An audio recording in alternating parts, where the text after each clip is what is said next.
Review exercise of unit number 11.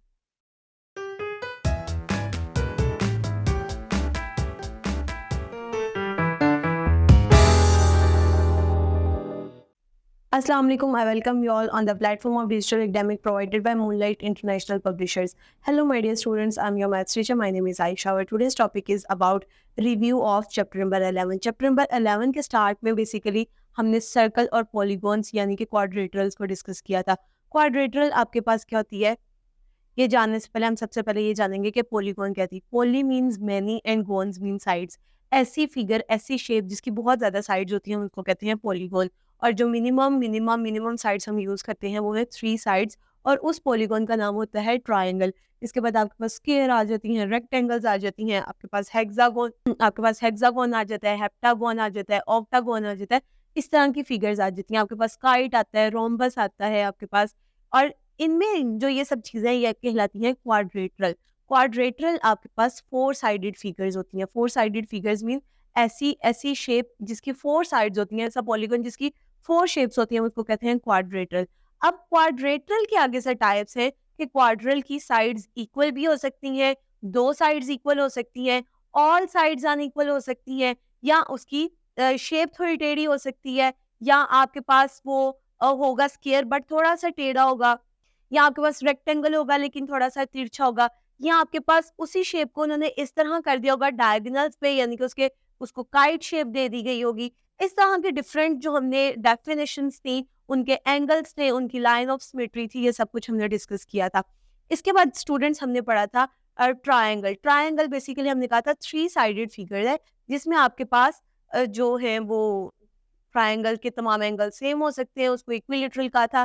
Triangle के angle change हो सकते हैं तमाम. उसको स्केलन कहा था. ट्रायंगल के एंगल्स जो हैं आपके पास वो 2 एंगल सेम हो सकते हैं. उसको हमने आइसोसेलेस ट्रायंगल कहा था. मतलब ये सब चीज़ें हम पिछली एक्सरसाइज में पढ़ के आए थे. मेन चीज़ जो हमने इसमें साथ सीखी थी वो हमने कनकेव पॉलीगॉन और कन्वेक्स पॉलीगॉन सीखी थी. इसके अलावा हमने इनके रिलेशन सीखे थे, यानी कि इनके एंगल्स निकालना सीखे थे.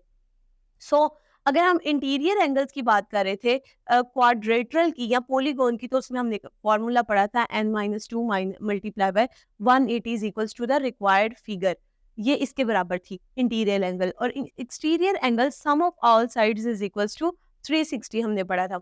अब लेकिन अगर हम ट्रायंगल की बात करेंगे तो ट्रायंगल में हमने पढ़ा था कि इंटीरियर एंगल्स का सम 180 के बराबर होगा और सम ऑफ ऑल साइड्स अगेन आपके पास 360 के बराबर होगी. सो स्टूडेंट्स, इसके बाद हमने डिस्कस किया था अबाउट सर्कल. सर्कल आपके पास एक ऐसी बाउंड्री होती है, इनक्लोज्ड फिगर होता है आपके पास जिसमें साइड्स नहीं होती, और सर्कल की बाउंड्री को हम कहते हैं सर्कमफेरेंस. फिर हमने सर्कल के पार्ट्स डिस्कस किए थे कि सर्कल का एक कॉमन पॉइंट होता है दैट इज अ सेंटर. उस सेंटर से सर्कल की बाउंड्री तक कोई भी मेजरमेंट आप ले लें वो इक्वल होती है. आफ्टर दैट हमने डिस्कस किया था कि सर्कल के अंदर कौन कौन सी लाइंस लगाने से आपके पास फिगर्स बनती हैं. लाइक अगर सर्कल के सेंटर से मैं बाउंड्री तक एक लाइन लगाती हूँ तो उसको हम कहते हैं रेडियस, और बहुत से रेडियस मिलकर बनाते हैं रेडियाई. देन हमने डिस्कस किया था डायमीटर. डायमीटर बेसिकली एक ऐसी लाइन है जो कि आपके पास सर्कल के एक पॉइंट से दूसरे पॉइंट तक दूसरे पॉइंट को मिलाती है और वो लाइन सेंटर में से गुजरती है. उसको हम कहते हैं diameter. Diameter is basically double of the radius. After that हमने डिस्कस किया था कि आपके पास कोड क्या चीज है. कोड आपके पास एक ऐसी लाइन है जो सर्कल के एक पॉइंट से दूसरे पॉइंट को मिलाती है लेकिन वो सेंटर में से नहीं गुजरती. देन हमने आर्क डिस्कस की थी. आर्क आपके पास बेसिकली एक ऐसा पोर्शन है जो सर्कल के एक स्पेसिफिक पार्ट को शो करती है. देन हमने मेजर आर्क और माइनर आर्क पढ़ा था कि आपके पास अगर छोटी आर्क होगी तो हम उसको माइनर आर्क कहेंगे और अगर वो आर्क बड़ी होगी तो हम उसको कहेंगे मेजर आर्क है आपके पास. आफ्टर दैट स्टूडेंट्स हमने ये पढ़ा था कि अगर कोड के थ्रू हम सर्कल का पोर्शन बनाते हैं तो हम उसको कहते हैं सेगमेंट ऑफ अ सर्कल. अगर वो लाइन सर्कल के डायमीटर की लाइन हो जो कि सर्कल को 2 इक्वल पार्ट्स में डिवाइड करती है तो हम उसको कहते हैं सेमी सर्कल. ये 2 बन गए हैं आपके पास जो कि इक्वल डिस्टेंस होते हैं आपके पास बेसिकली. देन हमने इन सर्कल और सेंटर सर्कल पढ़ा था, यानी कि कोसेंट्रिक और इनसेंट्रिक पढ़े थे. Concentric means 2 circles having same common centre, और इनसेंट्रिक का पढ़ा था हमने कि ऐसे सर्कल जिनके जो कि आउटवर्ड्स होते हैं और उनके सेंटर्स कॉमन नहीं होते. रेडियस मेजर करके हम उनका डिस्टेंस मेजर कर सकते हैं. इस तरह हमने आज हम डिस्कस करेंगे रिव्यू एक्सरसाइज को. नाउ स्टूडेंट्स, अगर हम रिव्यू एक्सरसाइज की बात करें तो रिव्यू एक्सरसाइज के क्वेश्चन नंबर 1 में उन्होंने आपको कहा tick the correct option. Correct option का मतलब ये है कि आपके पास एक स्टेटमेंट आएगी और उसके डिफरेंट ऑप्शंस होंगे, आपने उसमें से जो ट्रू ऑप्शन होगा उसको टिक कर देना है। The parallelogram in which two adjacent sides are equal, ऐसी पैरेललोग्राम जिसकी टू साइड्स इक्वल होती हैं, चाहे वो वर्टिकल हो चाहे वो हॉरिजॉन्टल हो, उसको हम क्या कहते हैं? रेक्टेंगल कहते हैं। तो आपने रेक्टेंगल के ऑप्शन पे टिक करना है। इसी तरह तमाम डेफिनेशंस और तमाम फार्मूलाज को याद रखते हुए आपने इसके बाकी एमसीक्यूज को भी सॉल्व करना है। अगर हम बात करें क्वेश्चन नंबर 2 की, डिफरेंट आपको टर्म्स दी गई हैं, उन टर्म्स की आपने डेफिनेशन लिखनी है और उससे रिलेटेड जो चीजें होंगी, उनके एंगल्स, उनकी पैरेलल साइड्स, उनकी लाइन ऑफ सिमेट्री, उनकी साइड्स, ये तमाम चीजें आपने इन डेफिनेशंस में लिखनी है। क्वेश्चन नंबर 3 में आपको उन्होंने क्वेश्चन दिया है, the sides of polygon are 8 in numbers, यानी कि आपको n कितना दिया है? 8।